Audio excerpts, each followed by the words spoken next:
Thanks for being part of what is now our fourth conversation since shelter in place became a kind of a distributed team environment. We found many of us working in new routines or change of pace in life. And we've been talking about uncertainty in the first three conversations, and we felt the fourth one should be framed into what to do with fear.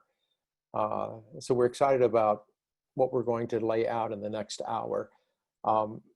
Welcome, it's conversational. I want you to know that, which means here in just a few moments, you'll be asked to raise your voice through the chat, and we're going to cause some interaction where I think we do our best learning. For this topic, it's a real delight to share with you a friend of mine and a person in her own professional right, capable of talking to and providing content in this area of fear. So Guryan, welcome. Really glad to share this with you. We're in the space of Be-Do Labs, which is on the platform of Runway. So here we are in our fourth conversation, and we want to be able to get started. And Damien, before I go forward, you're sitting in the background, but I want to thank you for the first three conversations and the way you and I connected and shared those. It was just outstanding. And we're learning as we go, but I think learning and interaction and a good deck that's in front of all of our participants will help them see how we're intentionally moving the conversation forward. So Guryan, I would love for you to share a little bit about yourself and what brings you into this topic of fear, and let the people get a chance to know who they're listening to. Yeah, well, first I just want to thank you both for inviting me, and Manny as well. It's an honor to be in this conversation with you guys, and we're going to get into my background and kind of what led me to fear as we go. And we have a lot to jump into, so I'm just really excited to be here and be in this conversation with you guys today. Terrific, terrific. Okay, let's take a look at our next slide. You're going to see just a moderated conversation, 15 minutes about some content, and you'll hear Guryan's voice and expertise that comes both from her own deep dive into research, but also hours and hours out in the field. And so we'll be talking about the way that fear shows up in our lives, what it can be used as fuel. We'll move you through a conversation, and that will come with exercise, and you'll be participating at that point. We'll wrap together what you hear, what the content is saying, and we'll have some final thoughts. So what I think frames this in a statistical way where the data helps us to focus our conversation is in this slide. It's a response of people rating their confidence or their trust level in the different roles of leadership throughout our society. And you'll see that the highest percentage of trust that people place confidence is in the scientific community. And obviously you can read this, but you can look all the way down to the very wealthy or at the low end. But it's in that middle that business finds itself in its own leadership profile in the CEO role. About half the people that responded to this survey said that they actually don't know whether to trust or not, or put confidence or not in leaders. Now think about this as a time of increased trauma about jobs and the economy and the decisions business needs to make. And you understand how important trust and leadership is at a time like this. So we wanted to frame this with this slide. And now I want to go more to your personal stories. We've kind of looked at the long arc of how people are responding to confidence and trust during a rising fear. Your personal question is, how do you deal with fear? Now, there's a handful of us on the call to get started, but this is our conversation to add value to. So it's not a rhetorical question. I would love for someone to come off mute and begin our conversation by helping us here in your own relationship with fear. How do you deal with fear? How does it show up for you physically or maybe emotionally? When do you know you're in a state of fear? I'm going to share first very quickly, and then I'd love for somebody to share after me. When I was a kid, I was just getting big enough that my mom would say to me, hey, the groceries are in the back of the car. Would you please go out in the driveway and carry them in? Well, that felt manly enough that I felt charged with a great purpose. But I'd find myself, as I'd go out to get the groceries from the back of the car, whistling. Now, what's whistling? I didn't tell anyone this, but whistling when I was a very young kid was a sign that as I'm going out the front door and heading down the sidewalk all the way out to the driveway in the dark, that if whistling stopped, it meant I had been taken. I had been abducted. Somehow something had gotten me. So I didn't tell anybody, but I whistled through the dark. That's just one way I knew I was scared. I just comforted myself with a little bit of whistling. Okay, hopefully that's a low enough bar anybody can cross over. Someone help us. What did you do with your early sense of fear? How did you deal with it? How did you know it was there? We'd love to hear you. Barry, this is Giovanni. Hey, Giovanni, great to hear you. Thanks for speaking up. I would immediately just think about finding somewhere safe, and it could be someone, but it's just, there's an immediate looking at where is the safe space in the midst of this fear. Absolutely. Yeah. Thank you. Who else?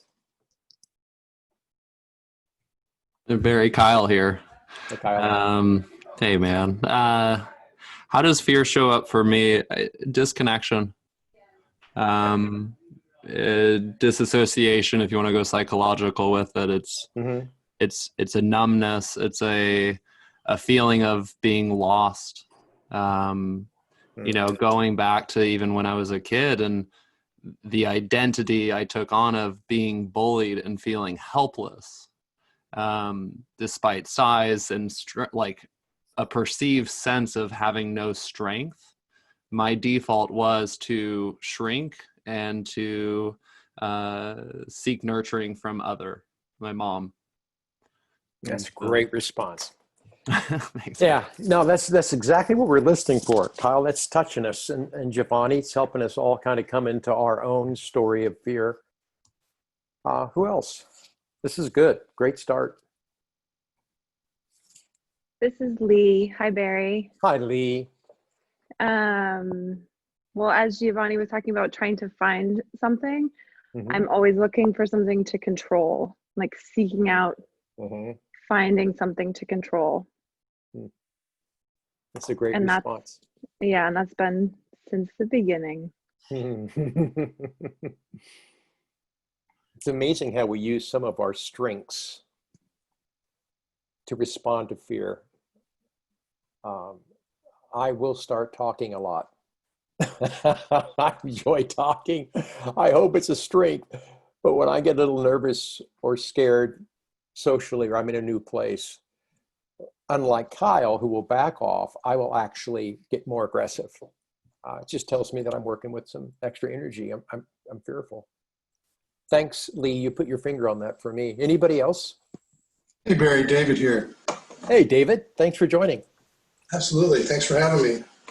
You know, it's funny. I had a hard time picturing or relating. You know, I really had to kind of dig to say, oh gosh, okay, when can I, really relate to fear? And when the more I thought about it, it made sense, because I think my gut reaction is retreat. I go inward. I guess that's my quote unquote safe place, is just go. I probably get quiet rather than getting more verbal. Thanks for sharing that. And there'll be people obviously resonating with that. Like I already picture a board meeting or even just a social setting. And that's kind of how we begin to navigate that space if it becomes less safe or fearful. I think we're there. Anybody else want to share before I move us? Yeah, Barry, this is Bill, and great to be here. Great to hear all the other shares here. Where I again was like the previous commenter, that it took me a while to kind of get back into this place of fear, and for me it's paralysis. I just stop and I withdraw, and it's like I don't know what to do. I really don't know where to go, and it's really a place of total helplessness. Bill, I know your professional career, and it's beautiful to see you just even share from the success you've had, what it feels like to have gone on that path towards that success and having moments of fear and watching yourself being less confident, unconfident, in paralysis. And already.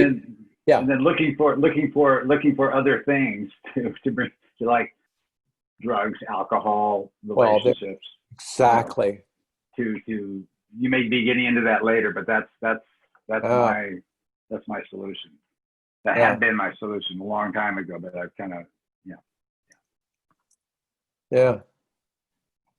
Well, thanks for being able to be of mind to join us today, because your voice is a real pleasure for us to hear. And we can't get there if we talk ourselves out of handling fears by, Giovanni said, a safe place. Kyle is like, I shrink.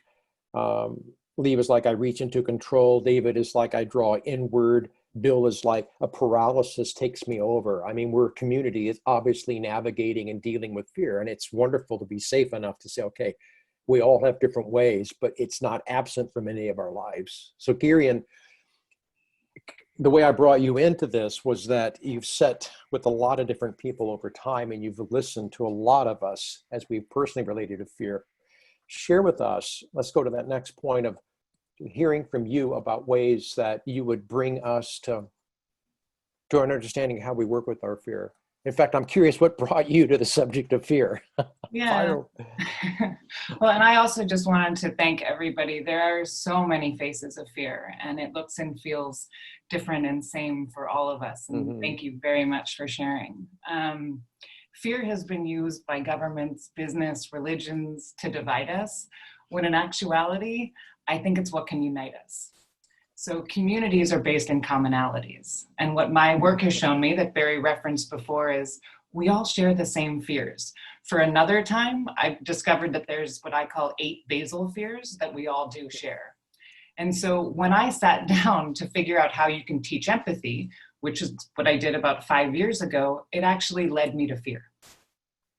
Before we can start to get into fear more, first we need to distinguish between rational and irrational fears, because our brains don't know the difference until we teach them otherwise.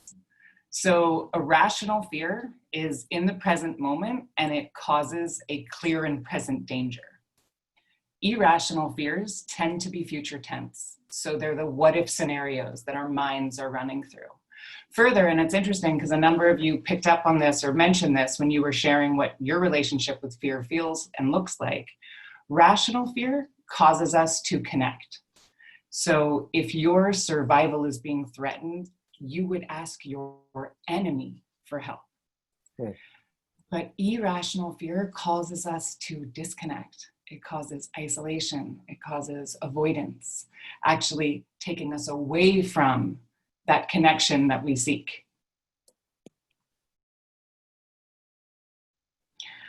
I actually think that fear is beautiful, and I'm hoping that through this conversation, you might want to shift your relationship with it as well. We could be scared of everything.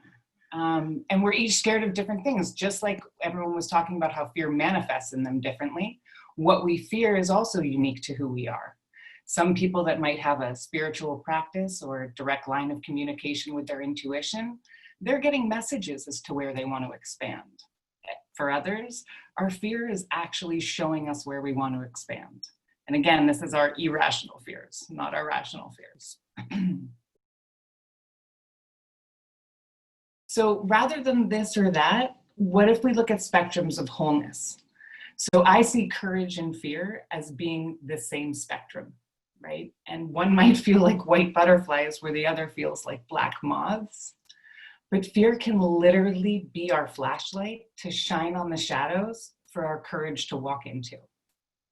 And more, it's what can connect you to your purpose. Yeah, no, I think you've just laid out some, of all kinds of thoughts.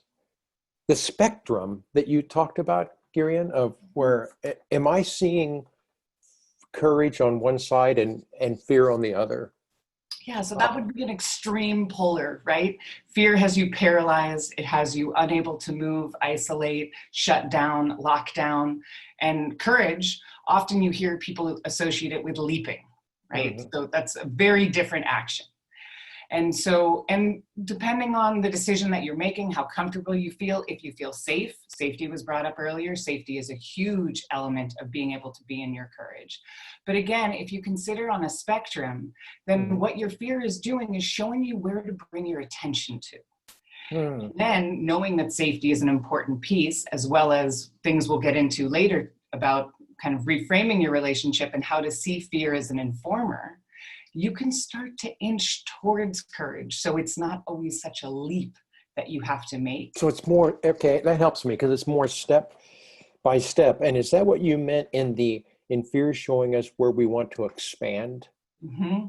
Exactly. Yeah. So I kind of use the analogy of fear as the flashlight, but it actually has so much insight as to it's shining the flashlight. You're not shining the flashlight. The fear is actually saying, look at me, because it's your courage that's saying, hey, I'm on the other side of the shadows. Come through here. Like, this is where to bring that light. Interesting. That's a great metaphor. I mean, it's helpful. Okay. Thank you. I think the goal of providing leadership in this time of fear rising, and that would be COVID, and not just COVID, there's many different ways that we begin to experience, either in our own lives or the situation that we're working in, fear becomes less and less manageable, right? And so leadership becomes pretty paramount when fear begins to rise. That's making an obvious statement, but so many times that's where the ball gets fumbled, is we're doing fine and almost a controlling of what we're expecting and patterns that we're normalized in. But when fear begins to disrupt us, like, what do leaders do? And one of the things that I would share with us to think about is leaders have done their own work personally about how they handle fear. And by doing their personal work, they're also able to bring to the team a way that they can manage with the team and the relationships of the team a path through fear. I think what leaders do for the team is what they've learned to do for themselves. They frame their fear in. So fear has this possibility of overrunning your life. And you have a reptilian type response to jerk back and be bigger than the fear. The Braveheart moment. You give yourself the big talk, or you're going to outwork it. Sometimes the very tool you use to handle the fear you're facing is self-destructive, or it destroys the team. It overwhelms the team with the power of leadership because you're afraid just to frame it in and have the conversation. And what the team needs is what you need as we face fear, which is just the psychological safety to talk about what we do know, to talk about what we don't know. And that is a way to say we want to get into the data that we do know. But fear doesn't leave the room just because data showed up. Fear is also looking for the emotional bond or trust or availability from team member to team member. It's in that connection of where we really need to come together with each other that we mount up an effort that fear begins to notice. So I'm thinking leadership is a relationship both with yourself about how you manage fear, and then a way in which you're able to move it into the relationships of the team. It's a frame in, and it's the ability for people to realize, okay, there is data, but there's also the emotional connection. So I would share that. And then I love this exercise that we've come up with. So Guryan, tell us about fear in a bowl, and then we'll give it to our conversation people here. Yeah, so enter the new world we're in. We've not done this exercise virtually before, but I'm just going to tell you how it worked kind of in person, and then we're going to recreate it here today. So in person, what we do is we have a bowl and we have a piece of paper and the same colored pens. We're going to pose a question, which we will in just a moment, and then everyone writes down their answer to this. This can be a few words, a sentence at the most. It's completely anonymous. So Damien's going to send out a Google form that you can input your answer to, and there's no way for us to know who submitted what. In person, we then pass the bowl around the room, and there's just a few rules. 1, you can't read your own, and 2, no commentary. So basically all you're doing is you're picking out a piece of paper and you're reading what what another person in the room, you don't know who, has just written down. So for our way, Damon's going to send you the Google form. You could submit the answer to your question.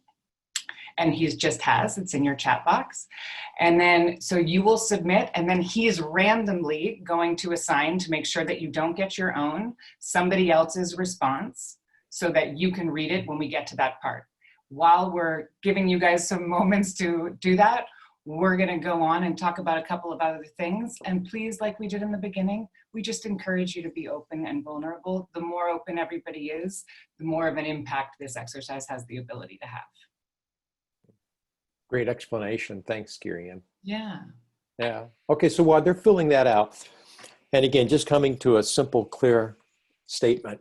Guryan, I think for you and I, there's both a way that fear can cost us, or a way that fear can kind of supply us as we're looking at how we relate to it. Having that conversation with you, like right now, is kind of a privilege, because you've had a chance to look into how it is that people go forward. So our group is going to be following kind of our conversation so far with this key question. And that is, given the current environment, what fear has grown the most in the last 10 weeks? So the bowl is now open, and the chat has the Google form. And the question again is, given the current environment, like reconfiguring your life, what fear has grown the most in the last 10 weeks? With the instructions that you were given, just lay out a statement. And when you put that into the virtual bowl, those will be read anonymously as we move forward. Let's go to the cost, and let's go to how it is that fear does kind of, it asks something of us. What are your thoughts behind the question, Guryan? You know, it's interesting. When I work with people, I find most people are very aware of what fear has prevented them from doing, what they regret not doing, what they've missed out on. There's a lot of judgment, actually, I found associated with fear. And I'm curious, Barry, what do you, while people are kind of filling out these answers, how do you feel fear has cost you? Well, fear, as Kyle was saying earlier, and some of the other respondents to like what happens when we sense that we're in fear, it isolates me. It costs me the relationships that I would want, or the conversation that I'm in. If fear comes up, it kind of dislocates me from where I want to be, which is with that person in that moment. Fear has, for me, the cost of removing me from something that I kind of want to connect with that person. I think it does it primarily through, I start to get preoccupied with myself. So it costs me the awareness of another person, because I get a little worried about how I'm coming off, or if I know enough, or if I'm handling this situation well. And so that's a cost, I would say. I would put that out there. Does that make sense? It does. And what I think, what I always find, and what you've just done, is you've underscored what's important to you about it. And that's why it's a cost, right? And so understanding what's beneath the cost, which is actually why it matters, that then removes the judgment, because we can replace it with curiosity. Now say that again, because that was good. Say that again, 'cause that's helping me. Yeah, so underneath the cost is why it matters. Okay. It's the emotional, it's the essence of that cost. And so when we can actually start to connect with why there's a cost and why that matters, and apply curiosity is the other end of the spectrum from judgment, right? So again, I'm always looking at spectrums of wholeness. So instead of judging self for what I didn't do, didn't accomplish, regret not doing, what was important about that, and where can I bring my curiosity so I understand why that was a cost, and how I could be in relationship with it differently in the future. Now that helps, because we're putting on a learning headset to say, okay, I noticed that I was disassociated with what I really wanted. So the curiosity replaces so much of the judgment. To say, okay, where was the trigger? How can I begin to show up again where I was dislocating myself? And you reframe, if you will, what fear did as it took you out. Right. Okay. Right. And then we'll look at how fear serves us. So I'm just going to give an example, and this is a pretty surface level example, but Okay. self-diagnosed, I have pretty OCD tendencies. So if I'm coming from a mindset of fear, I might be fearful of being perceived as high maintenance or intractable.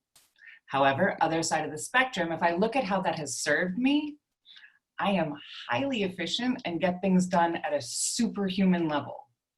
So again, where am I going to be? And one might be showing me what's important. I certainly don't want to come across that way. And if it is, maybe it's time to bring those down a little bit, unless I'm in a time where, you know what, leaning into them might actually serve me more. Right? Right. But so being grateful for our fears helps us see them as our allies instead of our enemies, because ultimately it's an incredibly rich treasure trove of information for us. That's beautifully said.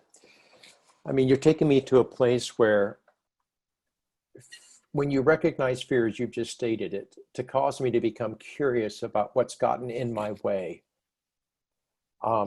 It is a wonderful way of self-care, right? So instead of, as you said so well, instead of letting fear judge me through the inner critic, you're actually able to say, no, I'm reconnecting to myself in more caring and loving ways, because I can make that choice in the presence of fear.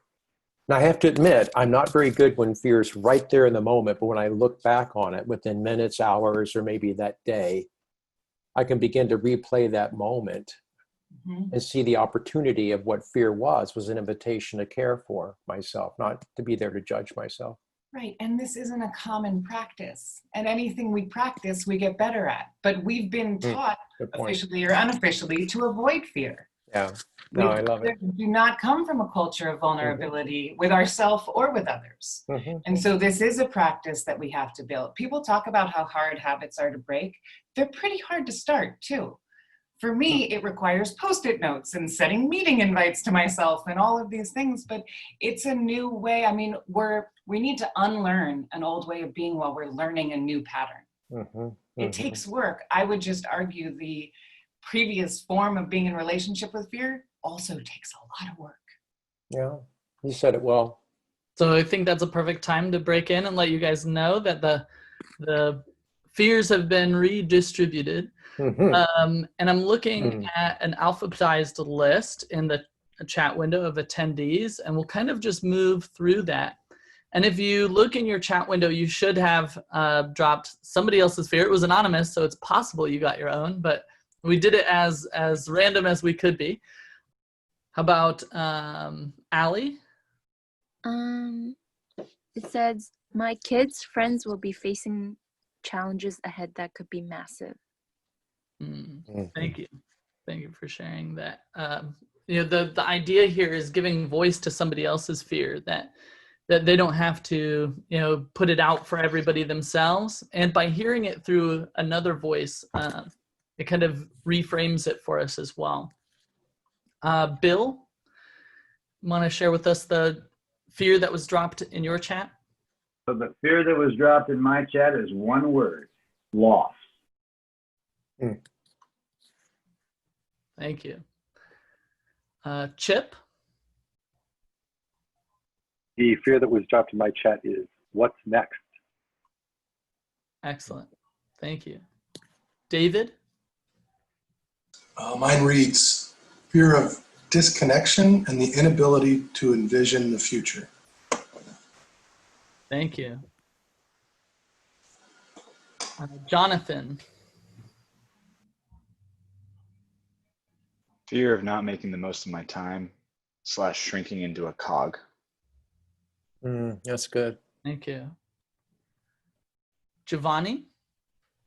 Not having a place in the digital world and not really wanting one. Carrie? The unknown about the future, job, virus, etc. Thank you. Lee? What will happen to all of the dreams I have for my life? Paul? Fear of economic devastation, losing security. And Ted?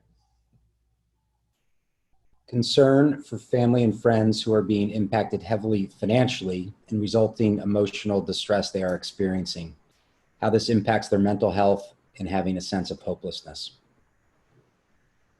Awesome. That's everybody. Guryan, you want to take it back?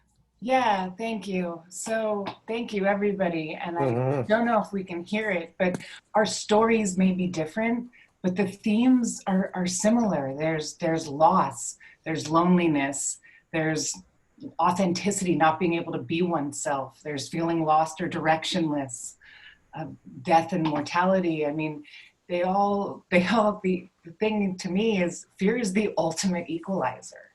It's a bridge to empathy and a connection to what matters. So in all of those shares, it's also showing you what matters most to you. And that we can connect to, that value, that purpose. We may not know what it looks like, but we can connect to what matters most. And we can see that no matter how different all of us strangers are on this call together, look at the similarities that weave us together. And this is a pretty small sample size. I was fortunate enough to do this in a room with 80 people, and it was even more powerful because you see, even with that many people, it still holds true. Well, I would love to hear if anybody wants to come off mute. What was it like to hear other people's? Was that surprising? Does it feel, if we're going back to safety, does it contribute to safety? I was staggered by the way that what is most personal about us, which fear helps us to find language for, is most universal. And when you said earlier in your talk that when we really open up with what it is to be human and the change and uncertainty, and we give language to our fear, there wasn't a connection. Even just listening to people read the anonymous chat, I felt that there was a community developed that understood me and that I kind of had a passport to understand, not because I was smart, not because I was in control, but because I was known. I was known at a place where a lot of times I don't get the chance or I don't take the opportunity to let myself be known. So that's what was happening in my mind as I just listened to people be open and honest. One thing that I was struck by was that those fears, it took an event like this to kind of bring those up, but those fears could exist all over. It just comes up more stronger in some seasons than others. And I'm curious if that might be kind of where you're going with the final thoughts on that question that's listed there. But that was one thing that it's constantly there, but it just reared its head at different moments. Giovanni, say that last part again. I wanted to make sure I got that. I thought it was good. It's constantly there, yeah, but it just rears its head at certain moments. Yeah. Right. Thank you for that. Yeah, I'd love to jump in there actually, and thanks for raising that, Giovanni, because I real careful around language. I don't see fear as something we want to conquer or overcome. I hope this is good news, but I think fears evolve with us because we continue to grow. We are growing, learning organisms. And so our fears are a step ahead of us. And to your point, yes, the current environment has made it so they're not avoidable. Our minds are searching for answers that they cannot find right now.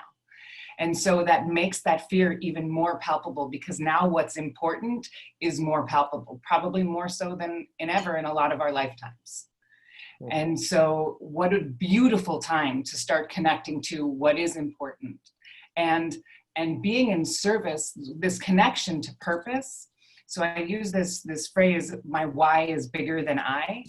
When we can remove ourselves from the micro experience of fear, like in service of purpose, that helps in that inertia, again, of moving in that spectrum of where you want to be, because it's more important than I, right?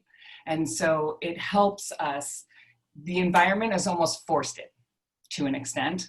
Some people have been willing to kind of go there. Definitely, there's examples of a lot of vulnerable leaders that have gone there. And then there are people that avoid this. You hear leaders talk about eating fear for breakfast. I mean, there's so many forms. But what I think our current circumstance has done is made it, we can't avoid this conversation anymore. Yeah, there's a real rise of ego in the face of fear that is not helpful. And the small mind, which the ego represents, will come and attack the fear to try to make us safe or protected again. And when we show up like that in community, we're not able to be connected to, because we're all there with our bravado and our brashness and how we're going to take fear on. And unfortunately, we elect people like that into leadership roles, and they produce cultures in which we're not safe to talk at the deeper levels. Where if we could talk from the deeper level, we would find strength among ourselves. We would find that we don't have to be bigger than the fear. I loved your statement, Guryan, about, you said it, I don't know if you've said it before, but I loved it. Fears are a step ahead of us. I really like that because it's a conversation that's waiting to happen with me. It's my conversation that the future would open up to if I could attempt it, if I could have it, or any relationship. If the conversation is stymied, if we're fearful, if we're paralyzed, if we're disassociated, a question is waiting for us. And it might feel fearful because maybe it's greeting us with a future we've not yet done. Right. But if we don't ask the question, then it's going to sit there and wait for us until we're going to someday come back to it, because you can't go forward unless you go through it. Right. Right. Okay, so let me share what's possible when purpose is bigger than fear. And what came up for me was a story or a parable, something that I could relate that would be more of a metaphor that we could hang some of this talk on to. And a good old Quaker friend of mine came up to him in my name, Parker Palmer. And the reason Parker came up is he related a story in his midlife when, with his PhD and his years of being in academia and a fairly published writer, he was approaching a time in his life when he wanted to give himself a challenge and kind of wake up. And so he did the unfortunate thing of signing up for Outward Bound. And if you know Outward Bound, it's a group that takes you out into nature, and you experience not an office, not a desk, not a laptop, not a software code. It actually takes you out to where they're going to put you in touch with some of your own fear. And the way they do this, and they did it for Parker's, they give him a day, and he's going to learn how to rappel down a height he's never been at before. And so, you know, like with the others, you get out of the bus and you go into the little huddle, and there they give you the orientation. So you got to remember, this is a PhD, a big brain. He's sitting here in nature, and he's hearing instructions that he's never heard before. And he's now being handed equipment. And what you do with equipment that you're going to trust your weight on is you start to recognize how thin the rope is, and the metal clips, like, this is going to hold me. And you get real. It's so interesting how it puts you into real time. And Parker, as he was telling me the story, he says, you know, it was someplace new for me. It was a future I hadn't been into yet, when I stood on the edge of what was a cliff, and I was told to step off, and this word called rappel on these ropes with these clips, and I would begin to go down where I had never gone before, to step off of what was holding me. He said, I got off the edge and I went down a couple of steps and banged against the rock surface just a little bit, but that was just enough to make him think, what am I doing here? This is so stupid. And though we're not fully reptilian with the PhD, that part of his brain just gave him the beautiful, beautiful opportunities to freeze, which he did. It just seemed natural to freeze. He's not been here before. He froze. This is an intelligent man. People read his books by the hundreds of thousands, and he's suspended and he's frozen. And they say from the top, Parker, you okay? And he's like, Yes. Like, do you wish to continue? He's like, um, in a moment. He's just trying to show his best self that he can. Now he wants to flight. He wants to get out of it. His mind is asking him the questions, what in the world did I sign up for this in the first place? And the answer, of course, was because you're in midlife, you're afraid you're living half awake. You don't want to end this story of your life with complacency. So you did this to challenge yourself. And of course, his response to that is, and how stupid could that be? Right? That's when the instructor from the top yelled down again, Parker, you know the motto that we gave you in the instructional orientation time, and outward bound. If you can't get past it, if you can't get through it, you got to get into it. What's holding you back? And Parker at that point had a conversation with himself that was like, well, I'm embarrassed, I'm frozen, I want to flight, I'm freaking out, and I won't let myself get out of this having a failed attempt to live my own life. I came out here to wake my life up. And that's what this was about for me. And I'm getting my wake up. And at that point, he thought, all I need to do is to collect myself and take my next step, which he was able to do. Now, why do I share that as a story to hang this conversation on? It's because in the face of his fears, what Parker came back with was not his strengths. He came back with the rediscovery of his very purpose. And in fact, when he talked about the story later of being the one who froze from the repelling, he told it with great joy that he'd actually faced the fearful part, because it relocated his life into his purpose again. And so what's possible when purpose is bigger than fear is transformation of the person you are and the story you're living in. And the beauty of it was it embarrassed his ego, which had been in such control of his life because he had managed so much of his life on his strengths, and introduced him to the new frontier of what he really wanted to be about. And he reclaimed his purpose.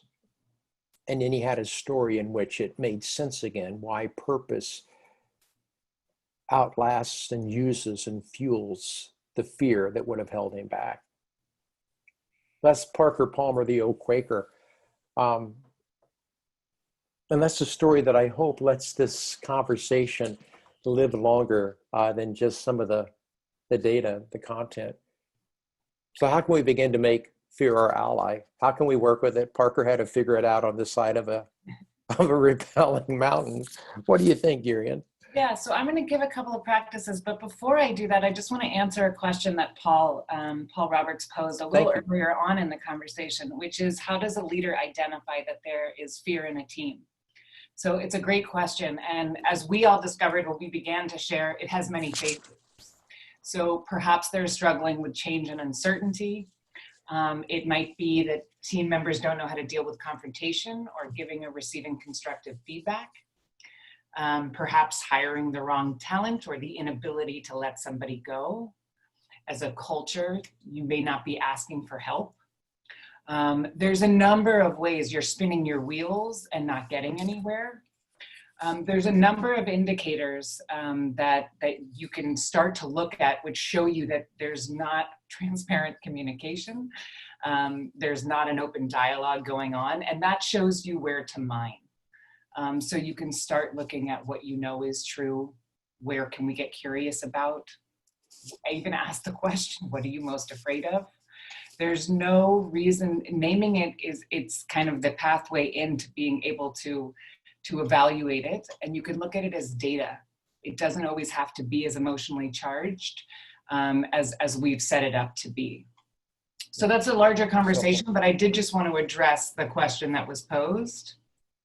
As it relates to everybody today, a couple of practices that might help you move from your fear into your courage. The first is gratitude.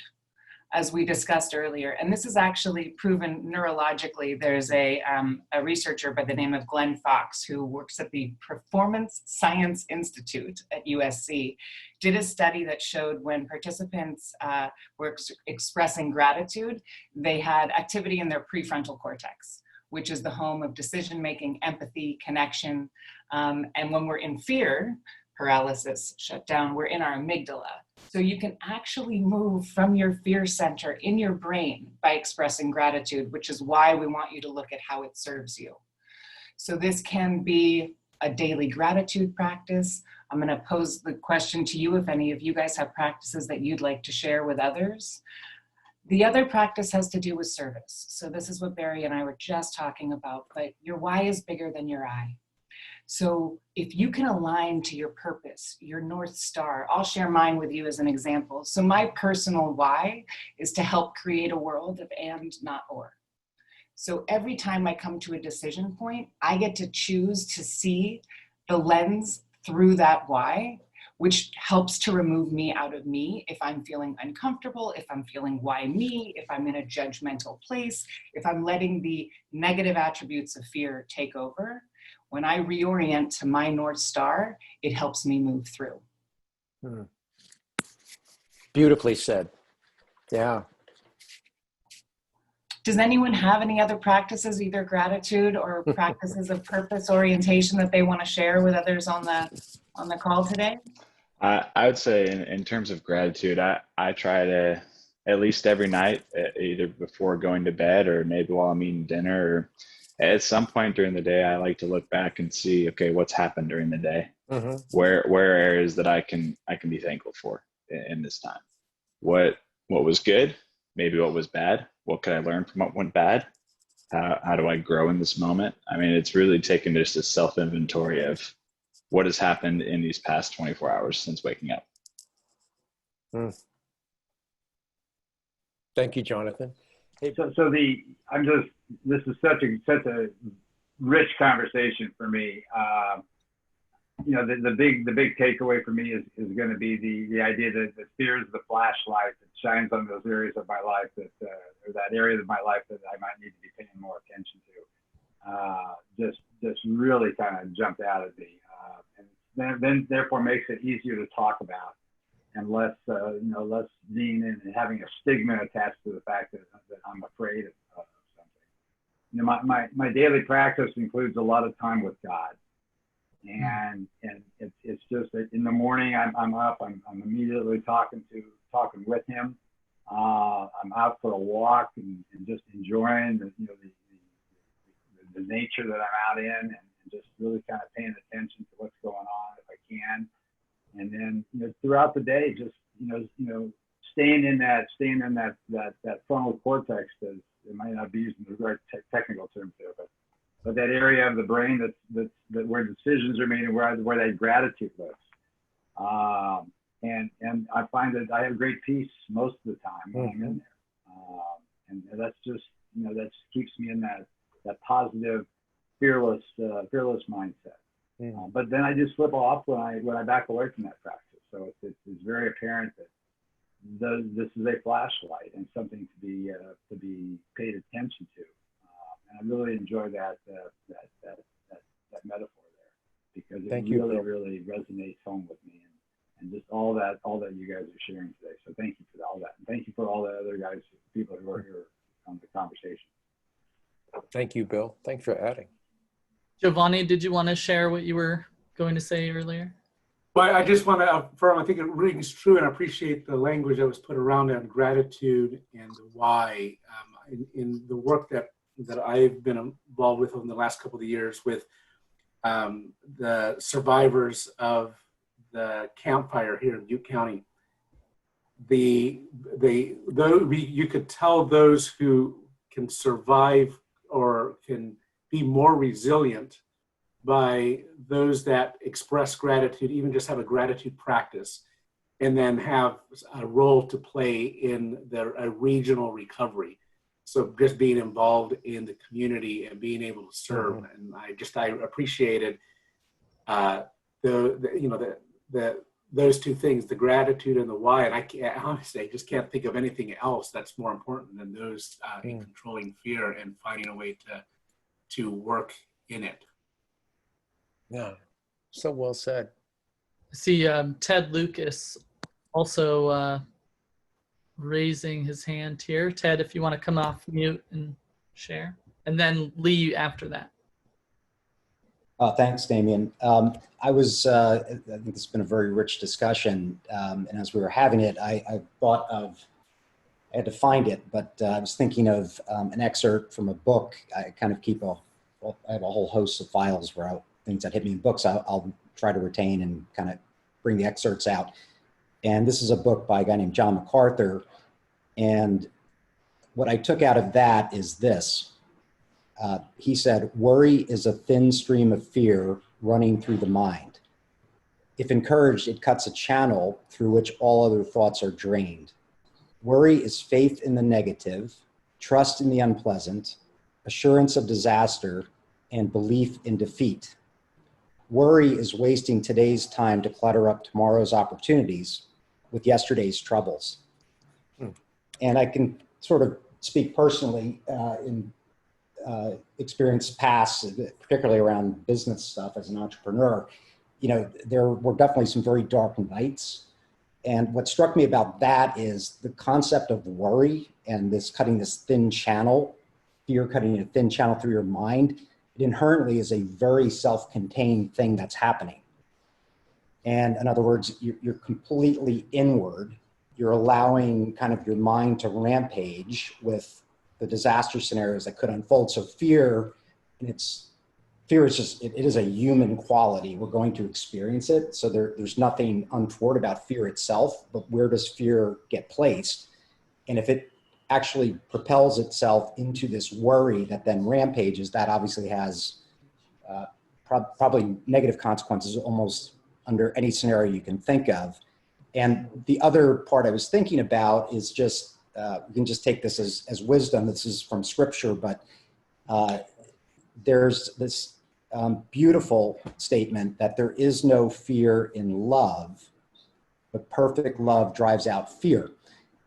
What I take out of that, if you think about it, and I think about my own experiences of fear and of anxiety and of worry and of just machining, you know, and just sort of the mind spinning and all these different scenarios. Love is, you know, in many ways, it's not an internal activity, right? Love is received, love is given. So, you know, in many ways, I think, Guryan, what you were saying about service, this idea of stepping outside of yourself, finding ways to both receive love, meaning being in relationships, opening yourself up to relationships. So when you want to hide, actually, you know, even though it's hard, exposing yourself to the opportunity to receive love, and equally, and this is perhaps even harder when you're feeling so much anxiety and stress and fear, how do I give love? Because even in a time like this, you know, I look at things that I'm concerned about, and then I look at, you know, and this is a gratitude issue as well, look at what's happening around us and some of the very dire situations that people are in, you know, in terms of where is their hope, and finding ways, and it's frustrating that we can't have physical proximity very much, but finding ways to actually serve, and it can be as simple as encouraging, just looking for some way to reach out to someone. It could be just a kind word. It could be actually engaging them in a conversation, allowing them to express what they're experiencing. And so I just kind of contrasted those two things, where fear can move into this worry and anxiety and you're turning inward, whereas fear, there is no fear in love.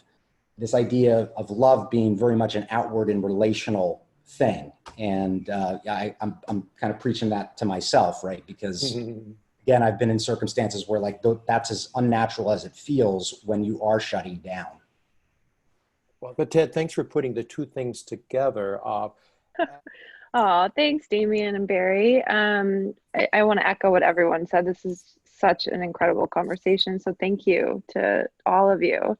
And And I think what struck me the most, this goes back to, I don't know what the exercise is called, Guryan, I'll just call it the fear bowl. Yeah. Spirit bowl. When my fear that I put into the Google form was loss, I did it really quickly before I knew it was supposed to be a complete sentence. But and when it was read out loud by another person, because of the reframe around curiosity and how fear shows us what we are most magnetized towards and like what's most important to us, all I heard when I heard loss being read was like people, relationship, community, and like love, because that's my why. My why is it's people and relationship and being in connection. So just such an epic reframe. So thank you. Yeah, just really grateful for all you humans. Thanks, Lee. Jonathan is ready to chime in. Thank you, Jonathan. Of course, of course. I thought one thing that was just kind of interesting, and I guess it kind of revealed a little more through listening in this presentation, is just that, you know, through this time that we're in now, I mean, there's just kind of a global sense of fear of what's going to happen next. What are we going to do? How are we going to survive? The list goes on and on of just the things that people are struggling with right now. But in that same context, you know, people are more connected than ever before. And technology has certainly helped that and brought a lot of people together. Zoom calls, the list goes on there as well. But it's really showing it right now of how connected we can be when we just allow ourselves to be vulnerable. And you're seeing that more and more now, especially with the Zoom calls. I mean, if the video was on, you'd see me in my kitchen right now. Like, we're not getting much more personal than being in my house where, you know, the kitchen's not fully clean or there's things messed around, but it's out there. Like, people are allowed to be more vulnerable in this time than they have probably really in a long time. The face mask is off, like the fake mask is on, face mask is on. But it's just an interesting, I think it's just a really cool opportunity right now. Thanks, Jonathan, for putting words to it. Is there more courage out there today because of the fear we're confronting?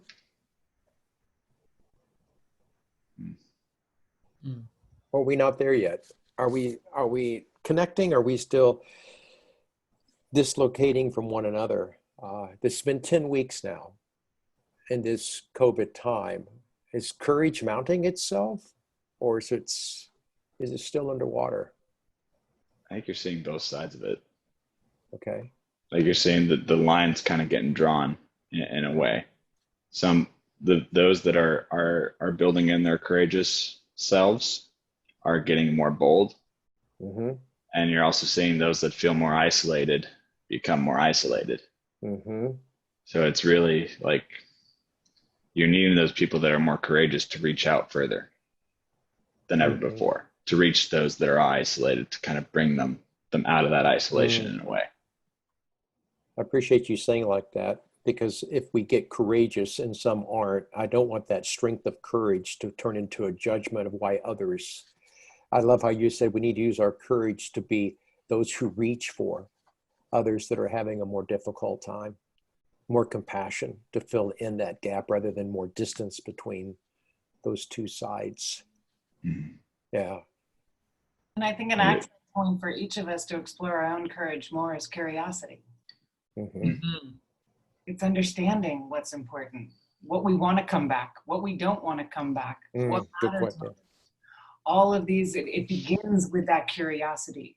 That curiosity is a gateway to each of our courage. And again, then we're not in a place of judgment, which is, you know, a very close friend of fears. As we develop our inward life by noticing our fears, not denying them, working them into a sense of acceptance, where there is a self-love that can actually be given to ourselves inwardly, then we grow an outward life that does the good and cares for the other. And sometimes we start with caring for the other in order to find ourselves. But I appreciate you putting the bridge between how we develop our inner lives and how we go out into the world for purpose and service. Because I think Guryan brought that so well together for us. Where the flashlight shines is the work that we get a chance to do. Guryan, anything that you want to say that would just be a wrap? It's been such a privilege for us to have you, and certainly appreciate the great thoughts and content you've put forward in this conversation. Thanks a ton. Yeah, I just want to say, I mean, this is my favorite topic. So it's an honor to be here with all of you. Thank you all for sharing as openly as you did. It is uncomfortable. And I think it's a beautiful way of being all of who we are when we get to explore this piece of us too. And so, Barry, it's always a privilege and an honor to be in conversation with you in any form. Damien and Manny, thank you for your help. And I look forward to continuing this conversation with all of you. Oh, that's a wonderful wrap up. Damien, what do we need to know? Well, I want to, of course, say thank you to Runway for helping us put this together. And thank you, of course, to Guryan for being on with us. You can download tonight's slides. If you go to leadwithawareness.com/fear, you can grab our slides from tonight and kind of remember what we walked through. Well, thank you for a great evening. More than an hour spent together. It's something that I think touched the nerve and matters that we wouldn't have gotten there without each person's comment. So thank you. And we've thanked each other already, so I won't go through that list, but it's wonderful to have something like this in my day. So I'll close with the gratitude. And this allowed me to have a purpose and a service today. Let's continue to help expand and grow what I want to be about in the world. So that's a personal close, but I'm thankful that we're all in this together.